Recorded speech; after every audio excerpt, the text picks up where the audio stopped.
So now we've seen the Hazard Zone trailer and we've gotten a bunch more info on the mode. I actually have more questions than I did before we knew anything.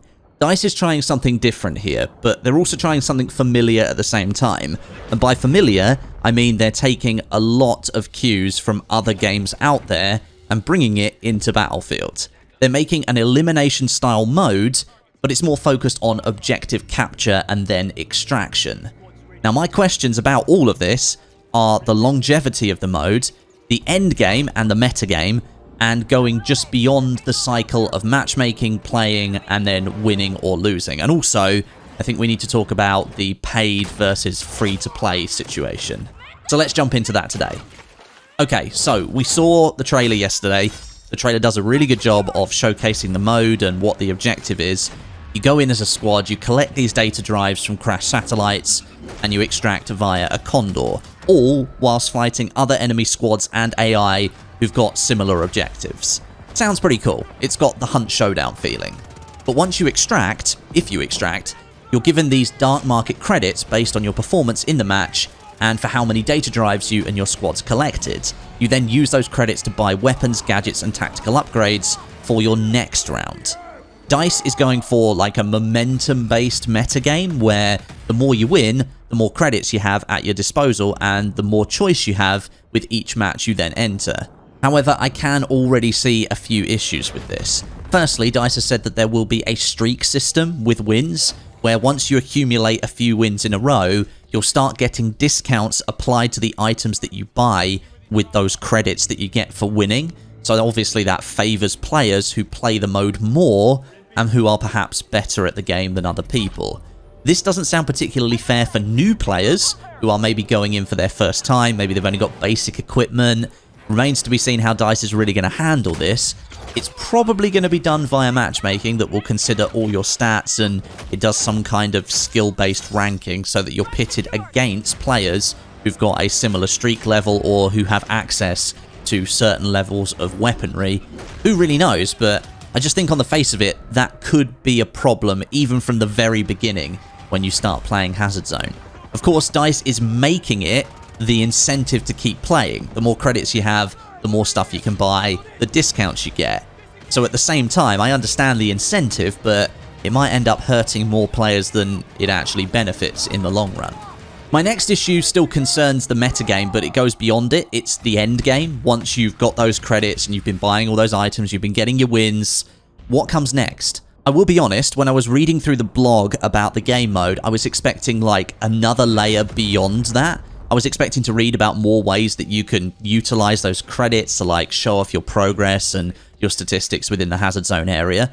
Other games like Escape from Tarkov and Vigor, they have the combat zones just like Hazard Zone, and you extract out of them with items that you gain. But those items in those other games, Escape from Tarkov and Vigor, they help you build up this external base of operations. Now, Battlefield 2042 does actually have this thing called the Exodus. That's this big NOPAT warship that seems to have some sort of base on it.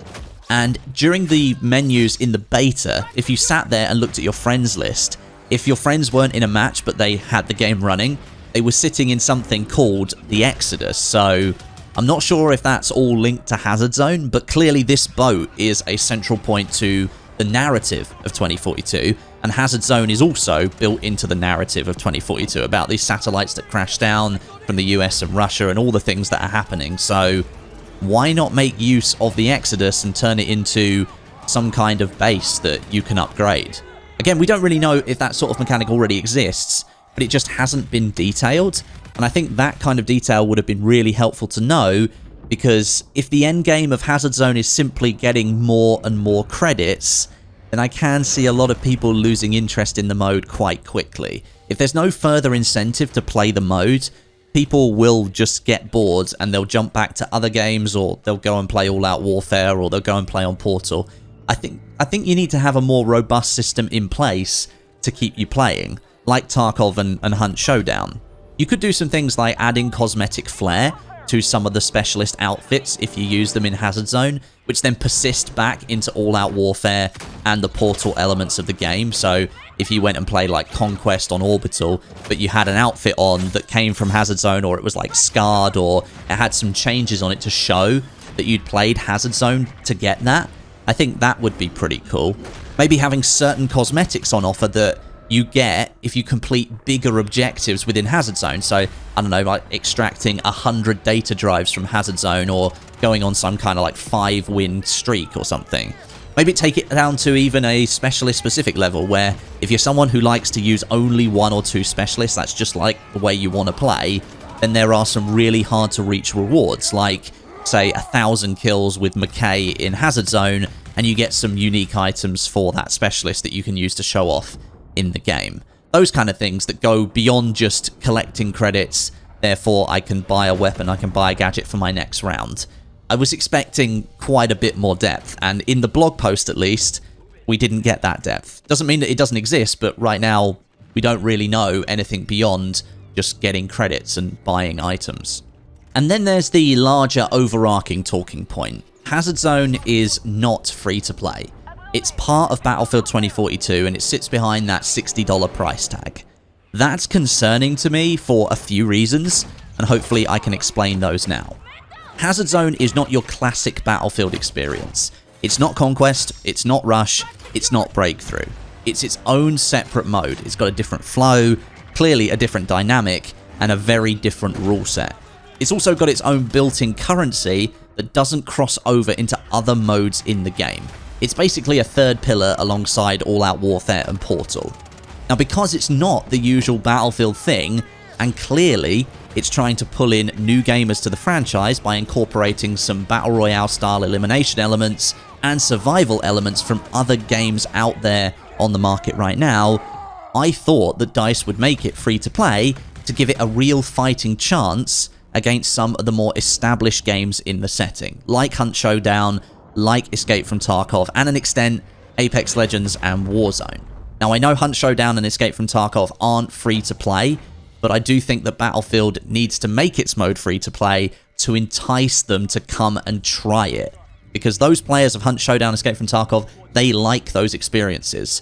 But those games are only those experiences. Battlefield is something different, and they're bringing the experience from Hunt Showdown, Escape from Tarkov into Battlefield for the first time.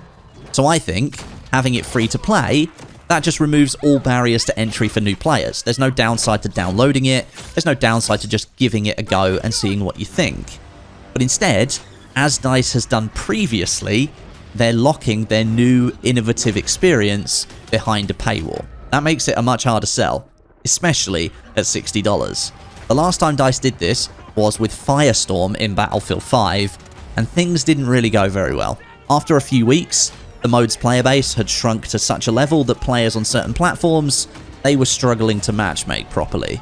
Placing the Battle Royale mode behind the $60 paywall in an environment where more and more Battle Royales were releasing for free with cosmetic microtransactions to support it, that meant that Firestorm was essentially stuck in the dark ages, and it died off very, very quickly. DICE ended support for the mode only a couple of months after launch, and that was essentially them admitting that their experiment had somewhat failed. It would have stood a better chance if it had been free to play as a part of Battlefield 5. And then if you wanted to play the rest of it, then you could buy the full game. And I feel like the same thing could really happen here with Hazard Zone. A new mode that's designed to shake up the Battlefield experience. It takes some very obvious cues from competing products, but it's locked behind a paywall that disincentivizes players or fans of those similar games to come and try it. Now, I have seen some people say that the $60 paywall here isn't specifically for Hazard Zone, it's for Battlefield 2042 in general. You are paying for Battlefield 2042, not just Hazard Zone. Hazard Zone is part of the game. My issue with this is that players who maybe just want to try Hazard Zone, who may have no current interest in Battlefield's other experiences, and that's Portal and All Out Warfare, what you end up with is a situation where a potential player just wants to play one part, but they have to pay the entire entry price to experience it. They may never touch anything else apart from Hazard Zone, but they have to pay for All Out Warfare and Portal. That's where the paywall becomes a real issue. I think it really disincentivizes new players to even try and take part, and I think DICE is making a big mistake here. I remember speaking to a DICE developer a few years ago about Firestorm and how then it was planned to be locked behind a paywall. And at the time, that person explained the reason for doing that was because they were making a battle royale for Battlefield players specifically, and keeping it behind the paywall added value to the overall Battlefield 5 product. That turned out to be a big mistake, because not only did it appear that Battlefield 5 players cared very little about a built-in battle royale, but it also created a situation where anyone not playing Battlefield 5 who was interested in a battle royale called Firestorm and wanted to play it, they had to cough up $60 to try it, when competitors like Apex Legends and back then Fortnite were offering their battle royale experiences for free. You didn't have to pay for them. And now, I think we've got the same situation here with 2042 and Hazard Zone. DICE appears to be making this new survival, extraction-style battle royale experience, but they appear to be trying to force it towards their current Battlefield players, rather than opening themselves up and having a free-to-play section of their game that the wider gaming community can come into and try that new experience. Hazard Zone seems like a mode that would be perfect to get people used to the Battlefield mechanics. If it's a hit and it's free to play, you've got massive player numbers, and no doubt you'll get a bunch of conversion over on microtransaction sales and probably full game sales as well.